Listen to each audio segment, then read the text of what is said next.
monster and it will destroy you. She's alive! Alive! I am Dracula.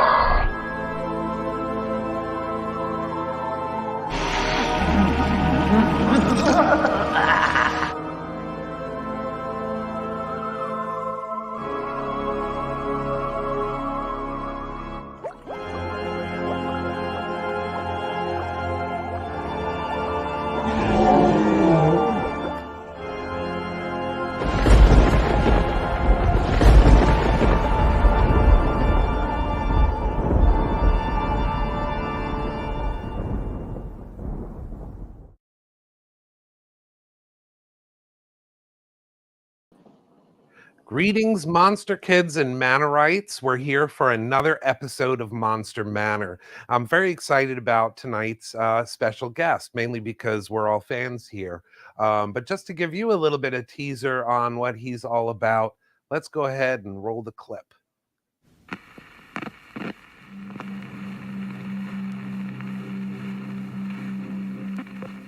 Hello and welcome to the shop. My name is Mike, and this is Props to History.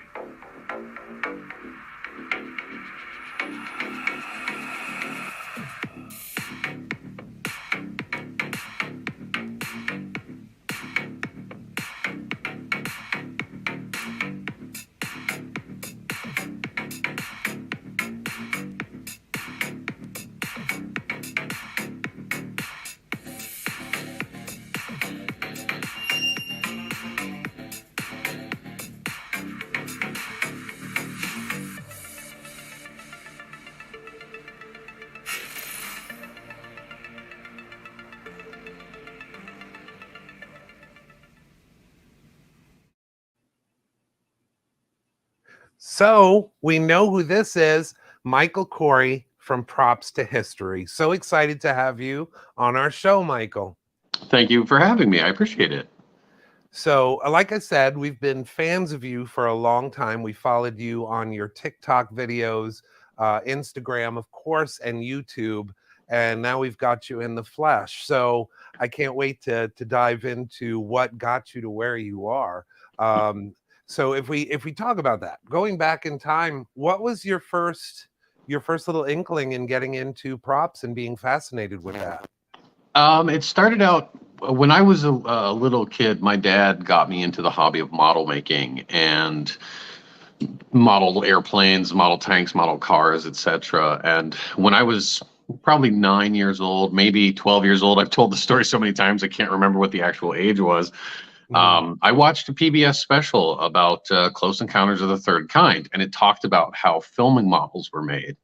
And it was through a process called kit bashing, where you take multiple pieces from different model kits and you use them, you basically glue them onto another thing to create surface detail, and you have your sci-fi models, like the mothership from Close Encounters. And I was fascinated by this, and you know, growing up as a kid in the Midwest in the 1980s and 90s, there's not a whole lot of information available about Hollywood, so it was never something I ever thought that I could do for a living. So it stayed a hobby, and I never walked away from model making. I always did it, and I'd always loved film at the same time. And probably 10 years ago, I started making prop replicas of things that I saw in film. And I did a little bit of independent film work and some stage production prop work, but never anything serious. It was always amateur. And it was just that love of film and the things that I see in film that really got me started into wanting to know how props were made. And the more I learned about the how and the why, I started to learn about the who, the people that did it, and all these fascinating stories behind it. And one day somebody said, hey, you should post your stuff on TikTok, which I never really even considered because I didn't think much of TikTok at the time. I knew nothing about it. And this was 2 years ago. And shortly after I posted my first video, it went ridiculously viral. I blew up past 250,000 followers in the span of a couple months. And I got reached out to by folks here in Hollywood, which is where I'm at right now, and they said, "Hey, do you want to make some stuff for a movie?" And that movie ended up being Babylon, actually, that just came out here recently, Yes. and Magnum PI and the TV show The Chi and Chicago Med, and it's just sort of steamrolled since then, and now I'm moving out here to LA. So it's been quite the trip, all because No all doubt. because of TikTok. So That's the thing about it, is that it does have such a reach, and it connects people. And I think the same reason that your stuff is so popular among fans is what was the very thing that got us into prop making and Hollywood and makeup. So you never know what that's going to mean to the next generation. You're inspiring a whole new generation. yeah, and it's strange to, well, at first it was strange when I saw how interested people were about the story behind props, but then the more I learned about it and the more I got into the industry, I realized that movie props are just this like physical embodiment of the emotions we tie to movies, and Yes. being able to hold, a screen used piece from your favorite movie, Hmm. you're all of a sudden transported back to the first time you saw that movie, when you fell in love with that movie. And Oh yeah. it makes sense that they've become extremely valuable as of late, as people have seen the value of them and how attached people are to them. And it's been quite crazy to watch it Yeah. from both the inside and the outside of the industry. Yeah, well, that was the thing about the old days, though, in Hollywood, is props weren't respected. They were just things that you used, and then they'd go back to a prop master's locker, and sometimes it would even turn up missing or broken or whatever. Or or It's they would deliberately throw them respectable. in the trash. Yeah. Yeah, I mean, the only reason I think, like, I had briefly chatted with you about, like, the Strickfaden props, the machines, the electricals Hmm. from Universal's Frankenstein, the only reason those existed were because those were in his possession. Yeah, because Bob Burns Mhm, uh, snatched them up. I think they were being disposed of. I can't mhm. remember the full story behind them, but they were being disposed of. He snatched up what survived, and then Mel Brooks came to him and borrowed them for Young Frankenstein. So it's the same machines in both movies, and now they still reside in his house. They still survive because of Bob Burns, and so much stuff survives because of collectors and dumpster divers Oh, yeah. who back in the day went and raided the studio dumpsters to get what they could. And there's so much that is around now simply because of that, because the studios at that time, they just didn't care. Yeah, yeah, it was once it served its purpose on celluloid, its worth was done, and we do have a healthy respect for it now, and I think probably Lucasfilm Archives was the first one that really said, "You know what? We're gonna save everything." I That think, was well, before them, Warner Brothers had started to save stuff. mhm, Warner Brothers had started to put pieces back that they thought had some intrinsic value, and also were key to some of their films.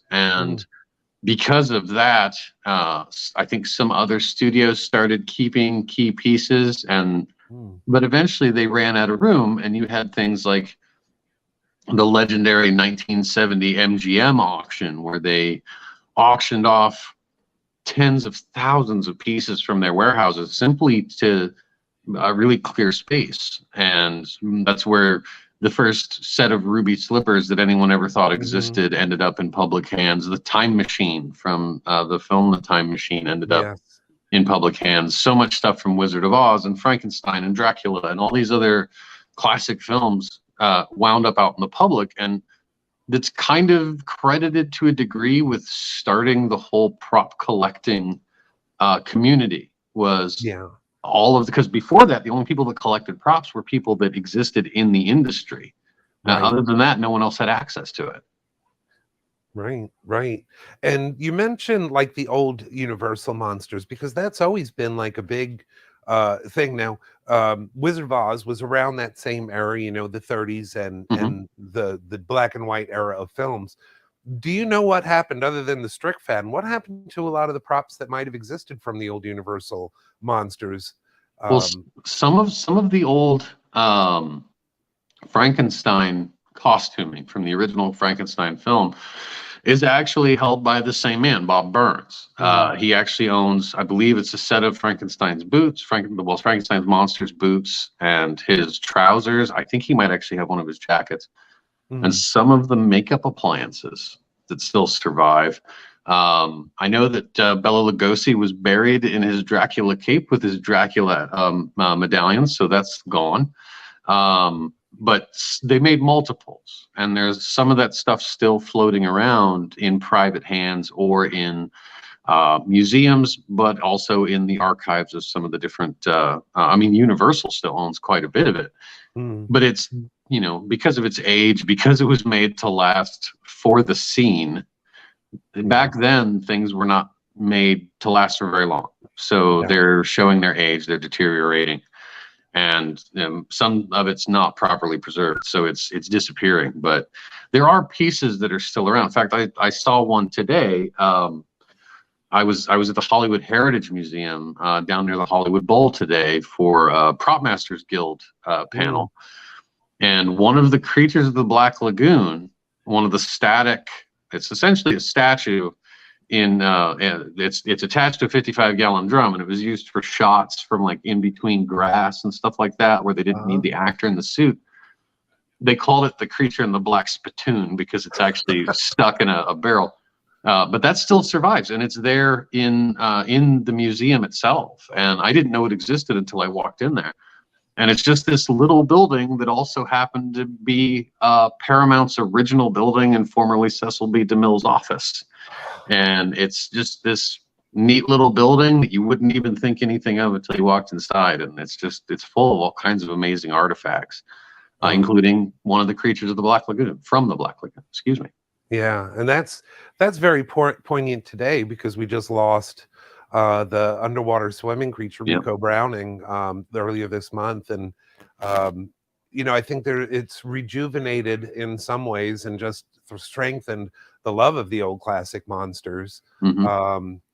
Did you have a connection to the monsters? I mean, did you grow up watching the classics on shock reels and stuff like that? Oh yeah, absolutely. My dad loved old sci-fi and old monster movies, so of course he shared that stuff with me. And it wasn't just like your classic Universal monsters, but it was also things like Them and Gorgo and, you know, the Quatermass series and all these, like, you know, arguably quite terrible movies, but that I still have a soft spot in my heart for because of that connection of, you know, enjoying them with my dad as a child. So I still love that stuff. I love the old monster movies, the old sci-fi when their idea of the future was pretty much 5 years later. Yes. In reality, with terrible technology. And it's great. And for me, as someone who has the wonderful opportunity, the very good fortune of being able to interact with so many of the surviving pieces from Hollywood, seeing something like Forbidden Planet, and then going and seeing the actual Robbie the Robot from that movie and the actual filming model of the C-57D, it's really, it makes me love those movies even more, because here's this artifact from the film. And, you know, The Day the Earth Stood Still, that spaceship model, the flying distance model, that is in Bob Burns' collection. So it's like, there it is, it still exists. And it's really cool to go see all this stuff, and then also have those memories tied to my early childhood of watching this stuff all the time.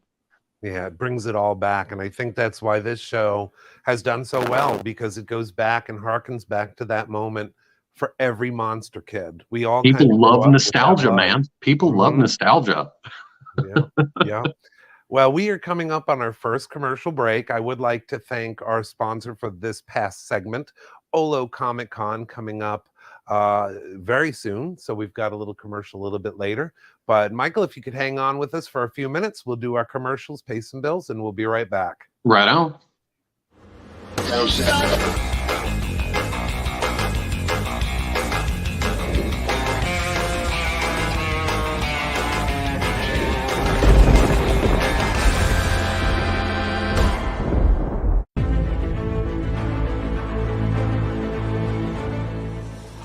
This is Jocko Howard, and I'm truly looking forward to being in Orlando from the 19th to the 21st at Phantasma.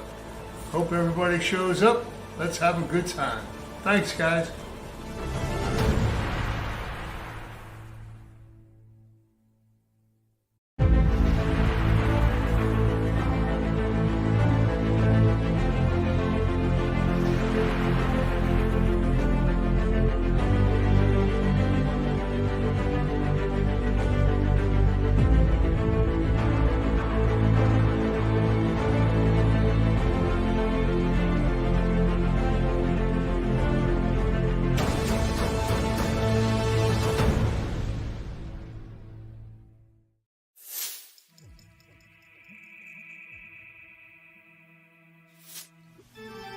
In 1931, Paramount Pictures released its version of Robert Louis Stevenson's classic tale, Dr. Jekyll and Mr. Hyde.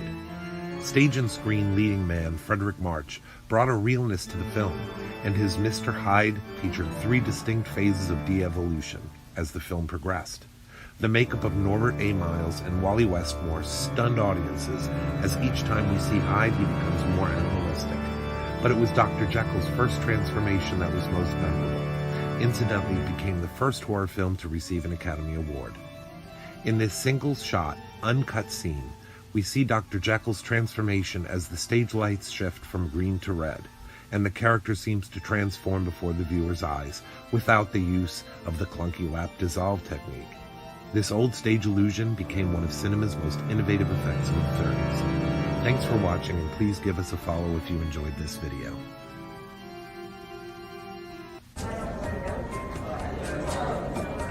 You are totally watching Monster Manor TV. Keep watching. So thank you for joining us again through the commercial break. We did have an older issue or an older commercial of Phantasm, but Phantasm is back this September as well, and we will be there as the official podcast. So keep checking out their site. So for those that are just joining us, we're with Michael Corrie from Props to History, continuing our fascinating conversation on the history of props in Hollywood. So you're at a very interesting place right now, actually, out in LA. Could you tell us a little bit about what you're working on now? Yes. So the oldest prop house in the United States is a place called Earl Hayes Press. And when I say prop house, I mean a place that provides props for the film industry. And Earl Hayes Press has been around since 1915. It started out as a simple print shop, and Earl Hayes, the guy that founded it, realized that Hollywood needed stuff. They needed dialogue cards for silent film. They needed fake money. They needed fake newspapers, etc. And he was the first to really start printing this stuff for Hollywood. And they've moved locations a couple of times over the last 107 years, but in that time, between Earl Hayes himself, who was a world traveler, and the owners that came after him, who were also all world travelers, for the purposes of reference that they would use to create props for film, they would buy whatever was in front of them in whatever country they were in, whether it be newspapers or desk calendars or movie posters or travel posters, etc. And they would accumulate over the past 107 years at Earl Hayes Press. And because of my knowledge of both the history of film, history in general, art, what have you, and also the techniques of preservation and archiving, I've been hired to go through the 107-year accumulation at Earl Hayes Press, something that has never been done before. It has never been cataloged. It has never been searched. No one knows what's in there, and I've been there a week now, and out of one building, out of 4 buildings that they have that contain storage, I've found over 17,000 pieces of art. Travel posters, show posters, opera posters. It's the sky's the limit. Movie posters from one end of the earth to the other, going as far back as some of the earliest films from the teens, all the way up into like the 90s when they stopped keeping copies.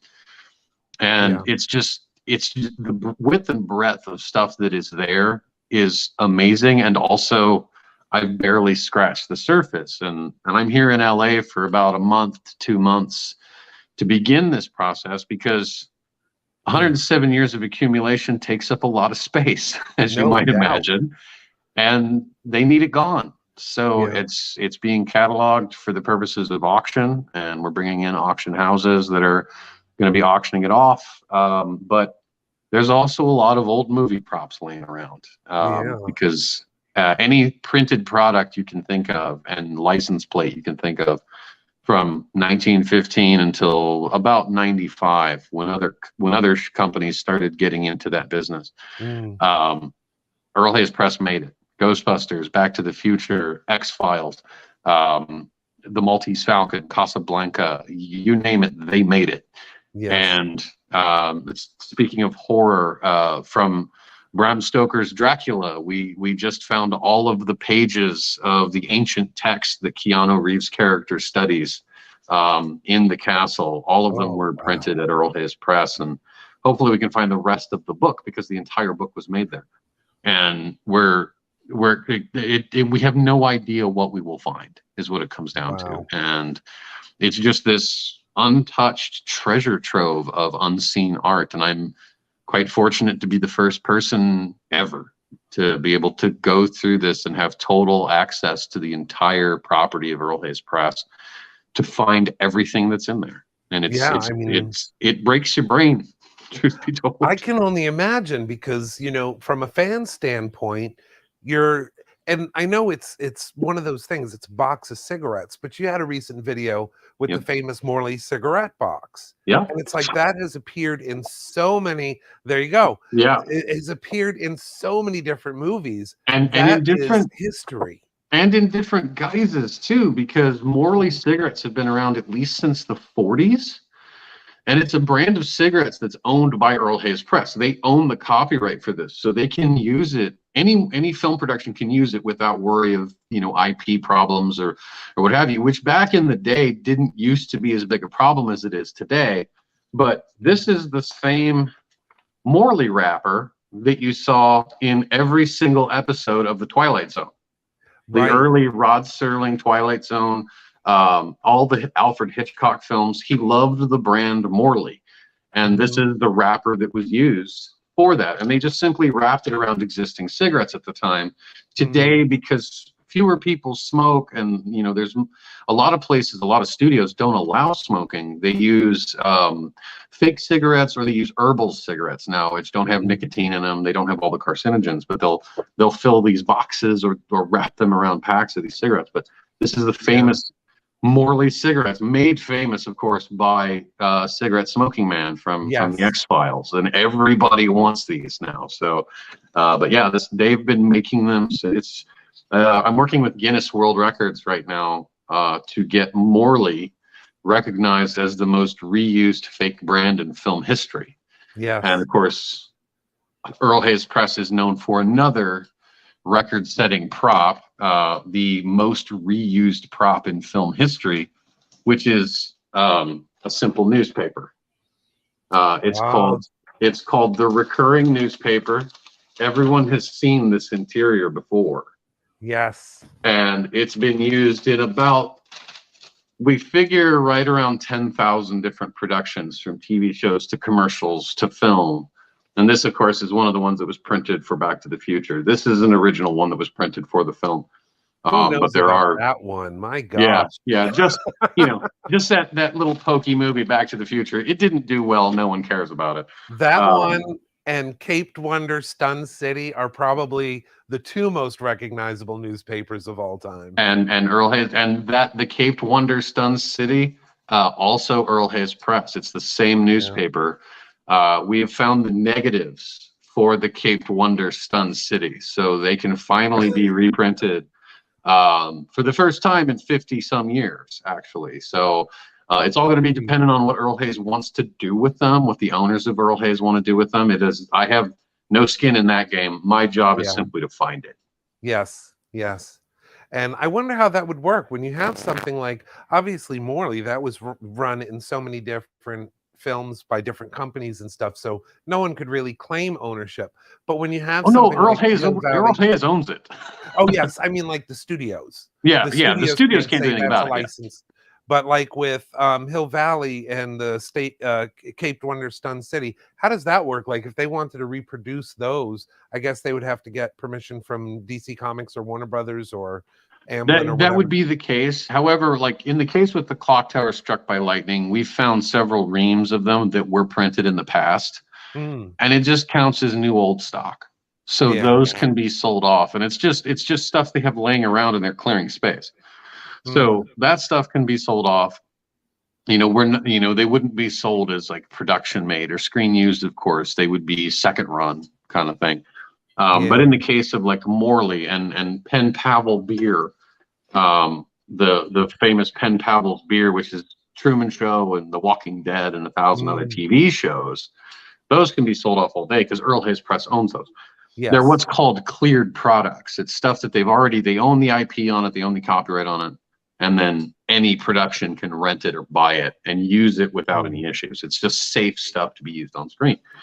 But things like stuff that's associated with Ghostbusters and Back to the Future and Batman, if there's old stock laying around, that's not as much of an issue. But if they start reprinting it and it's not at the request of the production company, then you know it's a fine line that they don't want to walk. So the likelihood is that it won't be reproduced.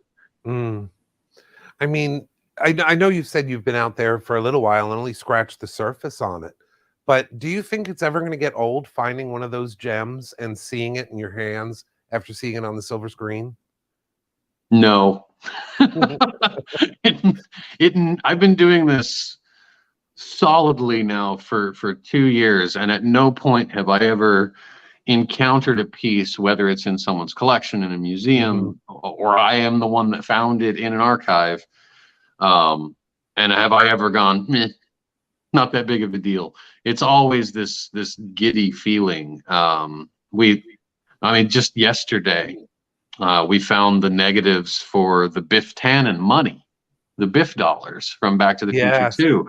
And it was that same moment of elation and giddiness look at these are, you know, that core memory comes back from seeing them on screen. And then here I am holding what amounts to genesis of these things. And it never gets old for me. Yeah. And that's the thing, is that, like you touched on, a prop is different from any other element in the film because actors age. Wardrobe sometimes goes by the wayside. Musical scores can, you know, they're on tapes and CDs, but the props are a tangible item that link to the past. And I'm envious. I mean, that is such a fantastic thing, you know, that you're able to do, especially someone that knows this stuff, that breathes this stuff. It's in the right hands. So I can definitely tell that. Yeah, I mean, like you said, you can't hold an actor without catching charges, but you can hold you can hold a prop all day long, and you get to you know, go back and you know, in some people's imagination, put yourself in the film again. You know, you can put yourself in that scene where you first saw it, because there you are holding the thing. And it works the same with replicas too. Replica props have the same effect on a lot of people because they get to hold it. This thing they've seen on screen and that they've loved their whole life, and then they get to hold it in their hands, and it's this wonderful, emotional, tangible reaction that we all get to have. And at least for me, I can only speak for myself, but I have seen other people experience it, so it does happen. I totally agree that, you know, the replicas are probably something that most people can afford, you know, at least you know, and that does make it more accessible. But I have lightsabers and Han Solo weapons and stuff like that. We are coming up on a hard break, and when we come back, I'd definitely like to talk about your own prop work, because you are a prop maker in your own right, and I would like to talk about that. And we have some questions that have come in since the beginning of the interview. So we'll go to the commercial, and when we come back, more with Michael Corrie from Props to History.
Phantasm Orlando returns to the Doubletree by Hilton at the Universal Orlando Resort on Kirkman Drive.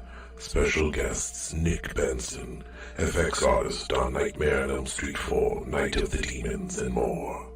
Felicia Rose from Sleepaway Camp, Terrifier 2, and Victor Crowley. And Shock Reel Cinema Film Festival is back and now accepting submissions. Learn more at phantasmofficial.com. Now, we'll scream you there.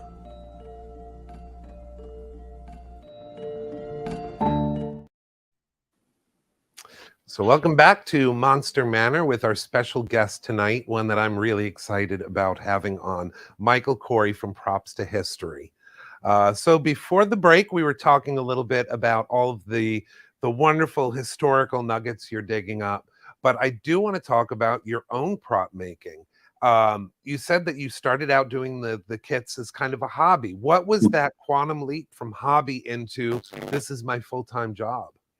Well, it all came about actually because of social media. I had utilized social media to some degree, mainly just to show off the model work that I had done. When I would make a prop, I would post it online and people would go, ooh, ah, and that would about be the end of it. It was a small group of people that shared the same interests as me. And again, somebody said, hey, post your stuff on TikTok. So I did. And then it exploded on TikTok because despite the fact that TikTok is a silly little app, it's also a very useful tool for marketing. Mm-hmm. And shortly after I posted, a gentleman reached out and said, hey, can you make a thing for my TV show? And it ended up being the prop master for CBS's Magnum PI reboot. And I ended up making a couple of pieces for that show, for the 4th season of that show. And then I went out to LA to meet him, and we went to a place called History for Hire, which is this massive prop rental house in LA that deals in period related stuff. And we were taking a tour, and we walked past a camera and said, hey, he looked at me and he said, hey, do you think you can make this camera for a film? And it was to make a stunt version of that camera. It was a Bell & Howell 2709 hand cranked camera from the 1920s with the big Mickey Mouse ear film drum on the top. And I said, sure, I could probably do that. So I made some measurements, took a bunch of pictures, and worked with the 3D modeler I worked with all the time, and created this model, printed it out, made a mold, cast it out of rubber, and shipped it. You know, no big deal. Come to find out, what I was making was actually the stunt camera that gets destroyed in the opening scene of the movie Babylon. I had no idea that that's what I was making, because you don't know sometimes what you're working on. You find out sometime later, and that was the start for me. It was this like real quick, hey, I like the stuff that you post online. Make me things for film. Yes. And then all of a sudden I was making stuff for film. And since then I worked on shows like The Shy and Disney's Saturdays, Paper Girls, some commercials. And then I ended up getting hired as the prop master for Bridgerton. Mm-hmm. The stage production, the live experience of Bridgerton. And I traveled with that show for the better part of, this past year. And now I'm here in LA doing this stuff for Earl Hayes Press. And then once I move out here to LA, I don't think I'll have any problems getting work, because it seems like everyone knows who I am because of my stupid little things on TikTok. So never underestimate those stupid little things. I know. I have loved those since that was probably when I joined TikTok. That your channel was one of the first that I was like, oh my God, I got to see more of this. And, still remembering how to figure out how do I follow? No, I still barely know how to use the app. I fake my way through everything. And it's a weird transition going into the film industry, because it's completely different from anything I've experienced in the past, because I was an aircraft mechanic for 17 years before I did this. And there's a total sea change in how things are done and expectations and the disciplines used. But my previous experiences as an aircraft mechanic and as an amateur hobby historian, I won't claim to be a professional historian by any means, but they've all helped me enormously with this, because my knowledge of the past is used a lot in film. That very, very specific knowledge that I carry around in my head comes in handy a lot when it comes to making props, because sometimes you have to make stuff from the past, and the only way to do that is to learn about it. And fortunately, I have a really good basis in historical research because of my other hobbies and my my previous career. Yeah. It works out. Well, I think that's what sets you apart from the competition, in that this is your life, and you know this stuff like the back of your hand, and now you get to put it into practical use. Yeah, and I absolutely love it, and knowing that at some point, you know, the work that you do, you're going to see it on the silver screen. You know, the first time I ever saw my work on the silver screen was Magnum PI, the reboot that CBS did, and it was I made a helicopter radio that was being disabled by a bad guy, and the first time I saw it on screen, I teared up a little bit, because it was something I never thought I could do. I never thought that was a career I could have, and there to see my work on screen and you know, a major production for the first time was it was amazing, and it made me realize that anyone can do anything if they put forth the effort and keep trying. And you know, here I am I entered the film industry at the age of 40. You know, I was living in Indiana, the last place you would ever think of. About as far away from Hollywood as you can get. Almost as far away from Hollywood as you can get. And it just means that it is completely possible, utilizing the tools at hand, and in this case, social media. And social media is an absolutely beautiful tool when it comes to getting into the film industry. And I get asked occasionally, what's the best route into the film industry? And I have had the good fortune of making friends across every walk of life within the film industry, from actors to PAs to makeup artists to grips to producers, etc. And not a one of them has a story that's remotely similar to the next person as to how they got into it. And so it's, anyone can do it. You just have to not give up. And I'm fortunate that I know full well I was fortunate to be in the right place, right time. And I've been very lucky so far in this industry, and I'm hoping that streak continues. But yeah, to be the first person to go through Earl Hayes Press ever, that shows that people have a lot of trust and a lot of faith in me. And I just want to continue to build that reputation as not only an historian, but also a prop maker, an archivist, and someone who cares about the preservation of Hollywood's past. Yes. Well, like I said before, it couldn't happen to a nicer guy, and we can see your heart is totally in this. You kind of take all of us prop makers, prop owners, lovers of history in that way with you. We do have a question though. We'll put that one on the screen. I believe that this one is from our own resident Boris. Is that what I saw? Okay, so this is a question from Boris. Pop it on the screen. There we go.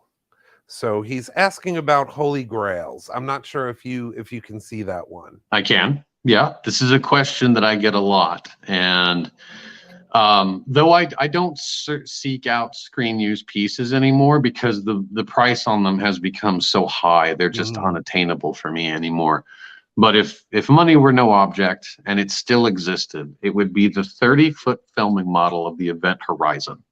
Oh, wow. Wes Anderson's Event Horizon, or excuse me, Paul W.S. Anderson. That filming model was 30 feet in length, and it was absolutely gorgeous. But what do you do with a filming model that size after production? You break it apart, and it doesn't survive anymore. And you know, and I still, of course, I have a place in my heart for the Maltese Falcon as well. Yes. The MacGuffin, the thing that created the whole like it defines the concept of the MacGuffin. And Right. it's one of those movies that I'm obsessed with, is the Maltese Falcon. And of course, the story of the Maltese Falcon is chock full of everything Hollywood: mystery, suspicion, theft, murder, you name it. Mm-hmm. The story of the Maltese Falcon is Hollywood. And Yeah. between those two pieces, it's hard for me to decide, except for the fact that the Maltese Falcon still exists, though it's beyond my ability to attain right now. The last yeah. time one of them sold, it was for $4.7 million. Yeah. And it's only gone up in value since. So the likelihood is that I'll only ever own replicas of them, and that's okay. Oh, yeah. Here, in our conversation and what you were saying, though, something struck me about that Event Horizon, because nowadays, of course, it would be CGI. What is your take on that? That a lot of the ship models and the props that we see are just not even tangible anymore. Does that make even more, respect for the older ones? Well, and that's not as true as some people think, because there still are a lot of practical models made. There's still a lot of sci-fi model making being done. And in fact, most recently in Mandalorian, it's not really a Star Destroyer, it's like a cruiser that Moff Gideon is on. That was a practical model. And practical models are still used. Though CGI is in some cases less expensive. I don't know that. I mean, it definitely. I have a massive amount of respect for those who came before. Fawn Davis, Dennis Muren, all those, Phil Tippett, all those amazing special effects artists that are still in the game and still doing it. They're still doing the traditional model making. And though it's becoming less and less, there seems to be this almost like reverse, where practical model making is coming back because certain directors and producers and art directors, they like practical, they like in-camera effects, as it's called. Yes, and thank you, Jon Favreau. Oh yeah, Jon Favreau is a champion of in-camera, and so much of that stuff is models. I mean, they're still doing model making, and though it is not as prevalent as it once was, because it doesn't have to be. They can build stuff in a virtual realm now and use it in film. They don't have to take the months and months and months of time it takes to build each and every model like they did back in the 70s, 80s, and 90s. So CGI is a very useful tool for filmmaking, and it should absolutely be pursued. But they still do practical model making, which is near and dear to my little heart. So it's still there, but it comes and goes. It comes and goes. Yeah, it's so much nicer to be able to have tangible things for the actors to work with. Oh yeah. And I know we have some photos. We got so into the conversation that I wasn't even able to get into these, but I do want to roll through some of these because they are some of the most beautiful props. And this one has got to be the first and foremost, man. Admiral Akbar. Explain this. So this came about because I was the prop master for the Bridgerton experience, and it was for our last show in Chicago. The technical director and the stage manager said, if anybody wants to dress up, go ahead. So I came dressed as a Regency era admiral, except it was with a latex Admiral Akbar mask, and the whole crew knew about it. And we had live musicians there. There was a string quartet that played for the guests. And when I walked out into the crowd, I just slipped into the crowd without being noticed. Oh my gosh. Our lead violinist immediately went into the Imperial March. And it was, the whole cast and crew just had an enormous amount of fun with me dressed as Admiral Akbar. And it was a wonderful night. I have a wonderful picture of me with the entire cast in costume with me dressed as Admiral Akbar. So that was inspired thinking, my friend. I loved that. It was so much fun to do that. Yes. I think we have another few photos here.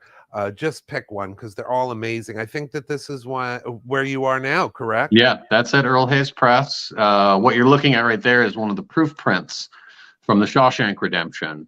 This is at the beginning of it when we were starting to find stuff, and it's just one of the thousands of pieces that we've discovered there.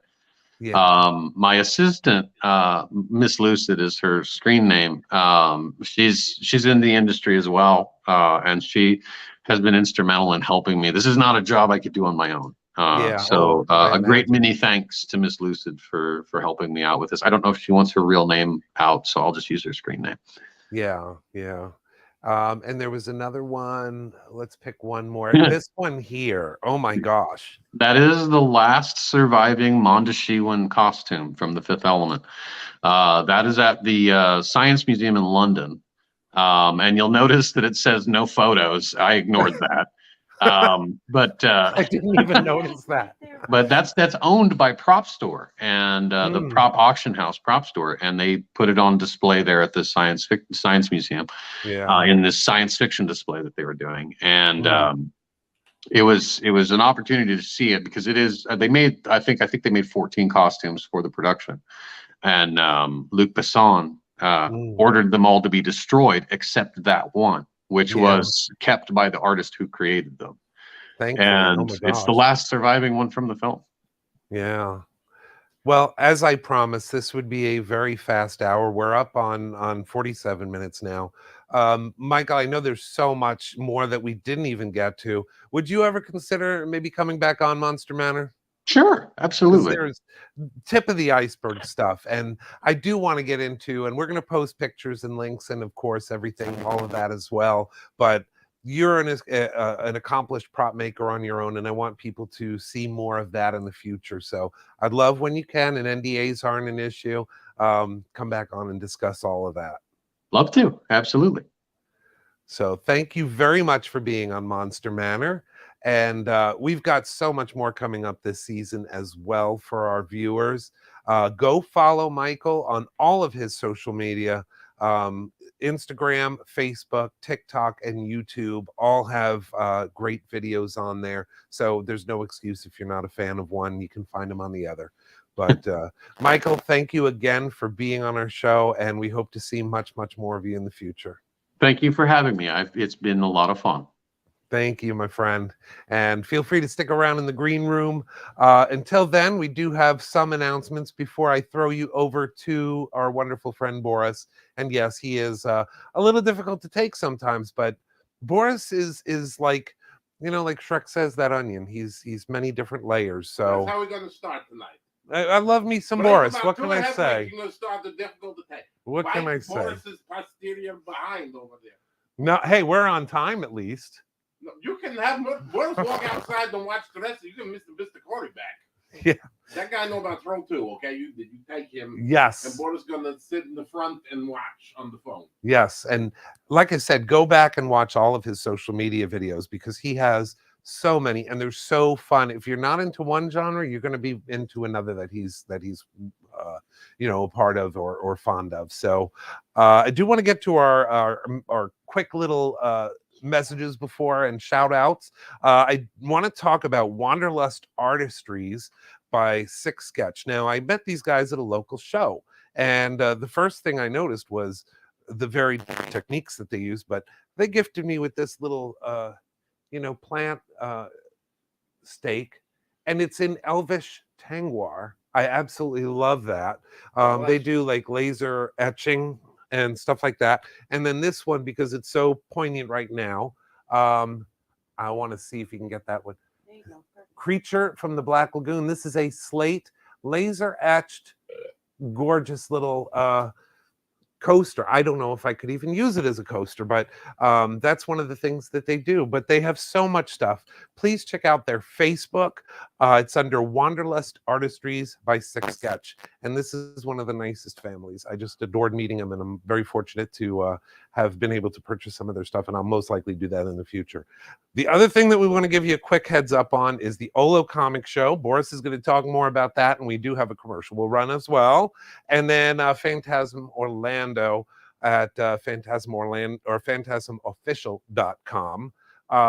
They have a bunch of new guest announcements and stuff like that. We are going to be back as official podcast for year 4. So Not getting any younger. not getting any. And before we lose Boris to the temptation, I give you Boris. Orlando Collectors Deviants proudly presents Olo Comic and Toy Show, returning to the Rosen Plaza Hotel April 8th, 2023. Special guests to include It's All Geek to Me, Jay Bauer Art, Silverline Comics creator Roland Mann, Ron Baxley Jr., and actor and stunt performer Martin Kleba as seen in the Pirates of the Caribbean, and of course, vendors. And Monster Manor TV is back as official podcast of the Olo Comic and Toy Show for the 3rd year running. That's Saturday, April 8th, 10 a.m. to 4 p.m. Admission is only $8 for adults, and kids are always free. Check olocomicandtoyshow.com for more info.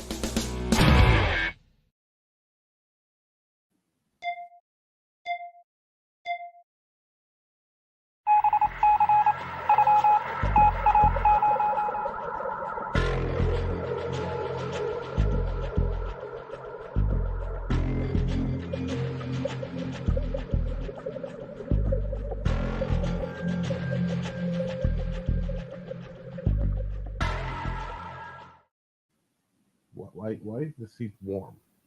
It's like a real Boris sit down. It's like a warm seat. We keep it warm for you. What can I say? Is it really warm? Okay, warm. I mean, you got disclaimer what? You still have to do the disclaimer. In season 2, you're not putting it at the bottom. All right. End of season 2, even if I put it at the bottom, you still have to say it. All right, fine. All right, this is Boris. If you're not new, we do disclaimer. Whatever come out of the Boris, not the Boris' fault.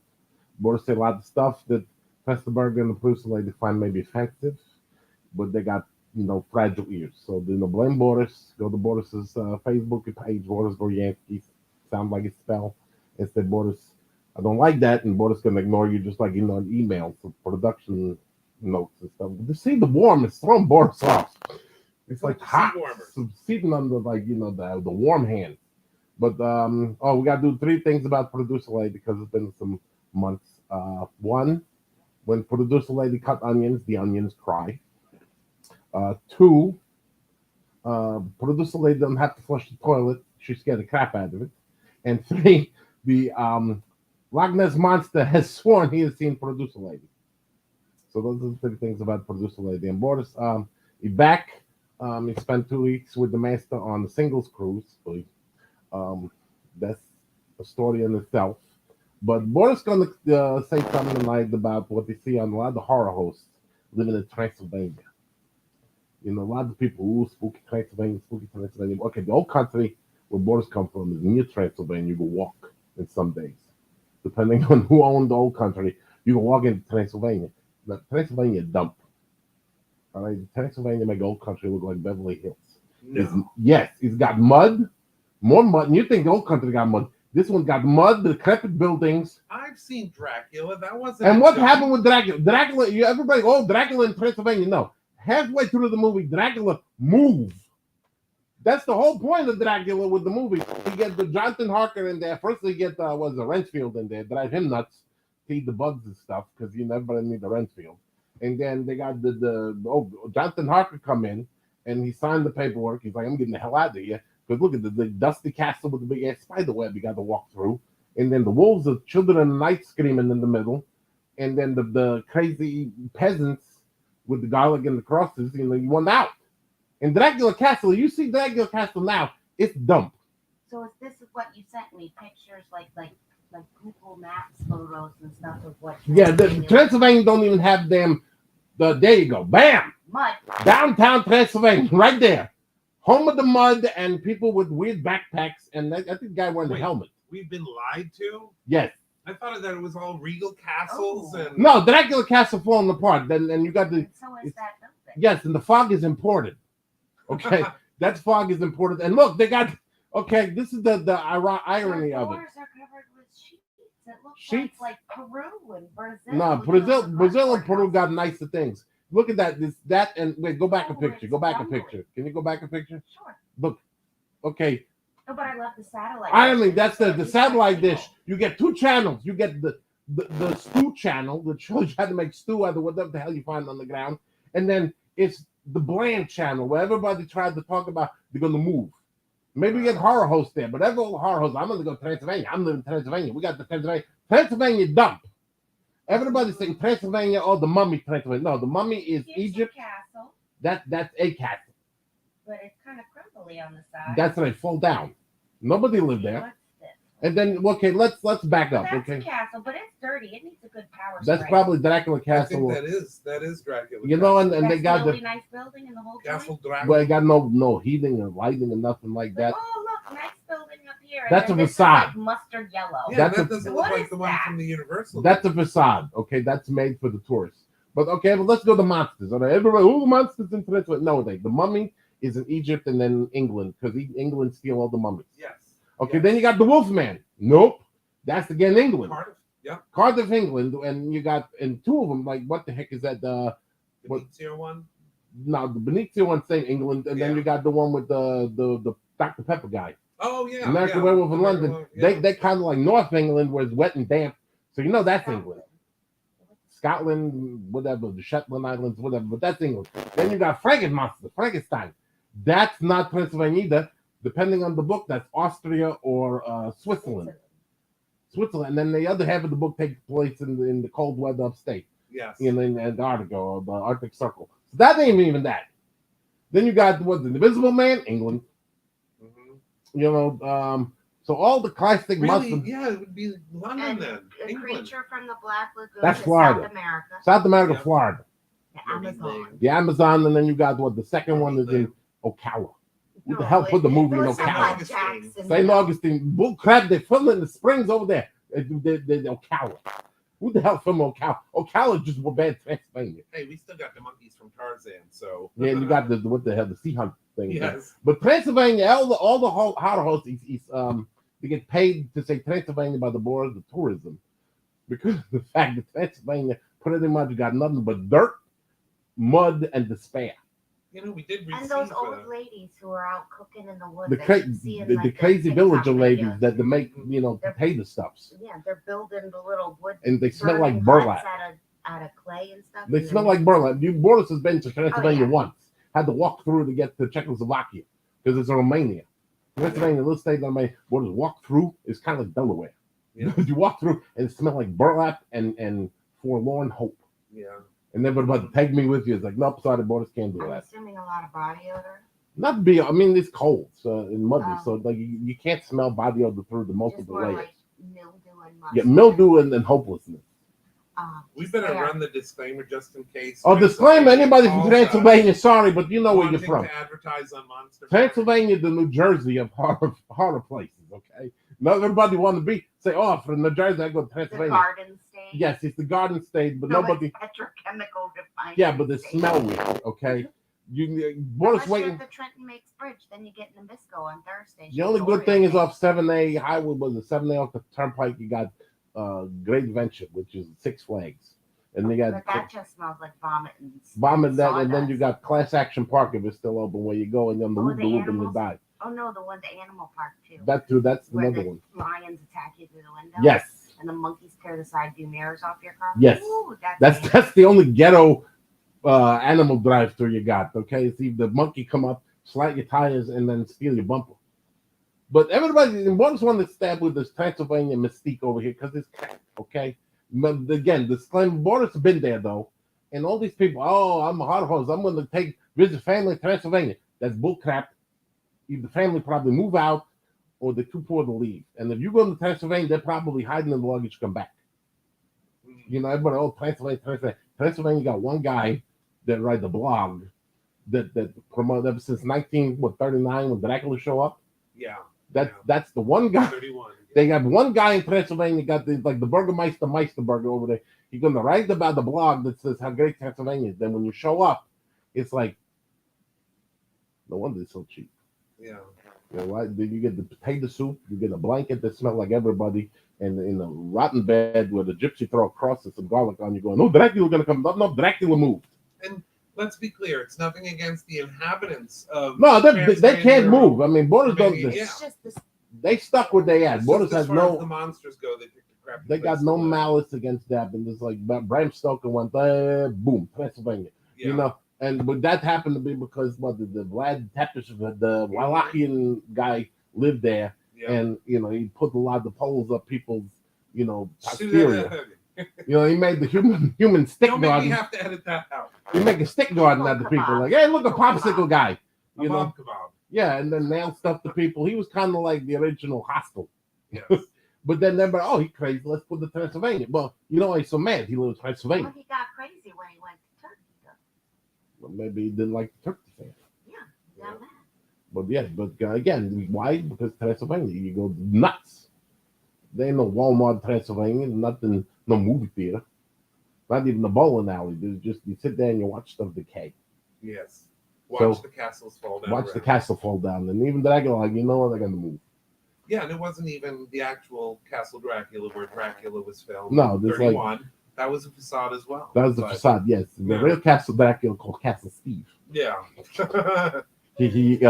Steve lent them Transylvanian Stevie B's pizza. Steve, yes, he lent the castle to Dracula while he was moving. They kind of Airbnb, and then when Vlad Tepes died, they went back to Castle Steve, and now in the 80s it was the Chuck E. Cheese. Yeah. Or what the hell is it? The Showtime Pizza. Oh. Now boy. it's the CC's. You got the CC's in there, and a crappy souvenir place. I went to Dracula's Castle. I got this burlap T-shirt. That sounds itchy. So It is on that itchy, note, but can we talk about where we're gonna be and the things that that stuff coming up? We're going to Olo in April, right? Well, you already had the commercials. One board's got to do damn promo because listen, it's always the People same. love to hear it from you. No, they don't want to hear from me. That Boris got his 5 minutes of crap again, and now we got to do promos. And you know, Boris got you cut the Boris time to make it do damn. What's the face? The stupid disclaimer. Everybody, you should put the disclaimer on the bottom and let Boris talk through it. But no, Boris, the shilling of the shilling of the promos. What All are right, we doing after this show? we're gonna do the what? After this, We're gonna apologize to Mr. Corey for Boris coming on the show No, what are we and doing messing at everything 11? up. At 11, Boris gonna go home and watch Real Housewives. No, you're not. You emailed me. You wanted to do the live on over. Oh, we're gonna do the okay. That you actually gonna do that because Boris is gonna go watch Real Housewives of Piscataway. No. There's like 5 people go to the strip That's mall. random. It is. It's right. They're scraping the bottle. Or was it my 250-pound life? Because everybody get the surgery and there's sort of chubby people. They do dad bods. Oh. All right. So according to the little thing that they put on the floor, the Boris, no, don't hang it up. Boris can read it in the dark. Don't touch. Okay. You already There you did go. you already did the Costa Custom Wanderlust sponsor thing. All right, we're going to Olo Comic and Toy Show on April 8th at the Rosen Plaza. We're going to best part of it is you get to see Trisha Steve, who will run the place, and they got second annual. What the heck is it? Mediocre cosplay. Oh yeah. With this is the show. Wasn't that your idea? Maybe, but forget a lot of things. I'm not that smart. But anyway, mediocre cosplay, you go to like, was it San Francisco or whatever, San Diego? San Diego Comic-Con, yeah. New York Comic-Con, and they got the $1,000 things. In Olo, it's good enough. You want to be Iron Man, wrap yourself aluminum foil. You want to be Batman, buy Batman mask and just Nobody wet trash bag. It's whatever you got, we're going to judge. And the most mediocre probably get the prize. With the mediocre prize. Well, actually, last year was good because all the vendors chip in. The vendors chip in, yeah. And it's not money prizes, like, comic books and other stuff. Yes. And then, Boris, we got to do this again. Phantasm. Okay, Mr. Greco, Phantasm. I don't know whether to laugh or cry. You got it right. Because Boris don't want to go Phanblasm because that's going to save it till we get closer. Wait till the check clear. And then we say Phantasm. Boris doesn't get damn hurt. So, wait. Your contract is not. Contract is not valid yet until the thing. So, watch it with the Phantasm. But that's phantasmofficial.com. That's someplace in September. And new guest announcements. New guest announcements. Probably Night of the Demons renewal. But the reunion, renewal, what they bought a second language. Reunion and maybe somebody else. We're not going to say who, we're not going to say what, but maybe somebody else. We're going to be vague until the check cleared, and then maybe he say who, or maybe make it up. You never know. This seat is still warm. What the hell, man? I told you, it's a very nice. This is It's good. a haunted couch. It has Ghost farts in of it or something. farts past. The border's sitting in ghost leavings or something. Either that or you, man, that DoorDash chef didn't really come through you. By the way, nice shirt. Oh, thank you. Yes, these are going to be available through the website and on our social medias. That's what I do on MonsterMan1313 on the TikToks, MonsterMan1313 on the YouTube. And what's it, Scott Fencer Sculpture Studio, because Boris got the show for him, or else they're going to cut Boris off at the website. And then go propshistory.com because you get to see a really cool guy with a really cool props who don't comment Boris. Cool stuff on He the does. website. He's selling what the Boris saw. He's selling the cigarette thing, and he's selling the what the heck is it? The sports almanac. Oh, the cover. The cover of the sports almanac. So you can put it on any book. Well, it's in the frame. But you can put it up. If you got somebody like Michael J. Fox, or you got somebody like Back to the Future, or Biff, you buy that for them. I heard Biff's real fun. Biff's a nice guy. But don't ask him like what Michael J. Fox is like or what the Manor tastes like, because he got a little song on YouTube. If you hear him, and it's like, he's nice, it's fake, and stuff like that. Yes. But, you know, producer lady has her own cane. It doesn't have the little fist. It has the chocolate. Yes, but it's like there's a walking thing. The fence to make 3D print. You got the chocolate on it with the middle finger on the back. She doesn't use it as a walking cane. She just. Well, she just hit the kid in the back of the car. The whack, stop it. For when my shoulder hurts and I can't do my Freddy Krueger up, so I just use the chocolate. She can't windmill. She hit the hobo baby with it. And hobo, Yes. That's the bad part because the kids are like now harder daddy, which is getting weird. Oh, boy. It's getting weird. Ain't no that no. Tell them what. Tell Sit them what's jazz coming down up. and tell. We are in active pre-production on a very special thing for you, the Boris Show. So that's coming this year. This year, eventually, the we wonderful- vaporware right now, but we got to clean out the space. Masticate Borders of space. But there's a lot of boxes there, and Borders don't want to delve into the boxes because Masters have to check it past. And after the singles, Those are coffins. They're not coffins. It says U-Haul on them. Okay, that's it's there. The coffin doesn't have to be wood. It just has to contain bodies. No, that's the ones you put in the crematorium. It's to this end up, so you don't have the butt up. So when you put them in, go. But that's something to look forward to. We're going to get more Boris and more movies. Yeah, and maybe Boris get to do the show. His own show without the stupid promos at the end. Maybe got guests. Maybe bring Fencer again and do the promos. You're You going to never make know. me do the promos. Yes, but no producer lady. We leave her home. What? I'll remember that. Good. What? We don't want to button on the friggin' yelling on the microphone. Hey, I haven't been squeaky tonight. I fixed the volume on. That's good. That's about time. That show you should be electronically inclined since you run the board over there. And just remember, she can always hit the button to terminate the feed. So she ain't gonna do that. She won't. She'll never do that. You don't think she will? She ain't got the stones to do that. You think? You have created a monster and it will destroy you. She's alive! Alive! I am Dracula.